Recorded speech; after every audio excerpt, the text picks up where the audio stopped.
সমিত সোম বাংলাদেশের হয়ে খেলার ইচ্ছের কথা জানানোর পর দ্রুতই তাকে পেতে কাজ শুরু করে দিয়েছিল বাংলাদেশ ফুটবল ফেডারেশন।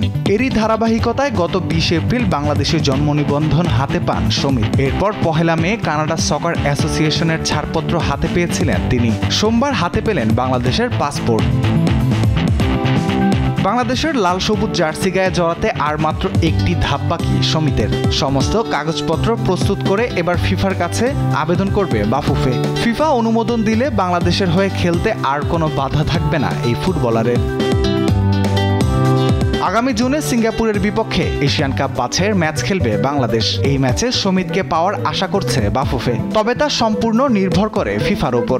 যত দ্রুত ফিফার প্লেয়ার্স ড্রাফট কমিটি ছাড়পত্র দেবে তত দ্রুতই বাংলাদেশের হয়ে মাঠে নামতে পারবেন সমিত।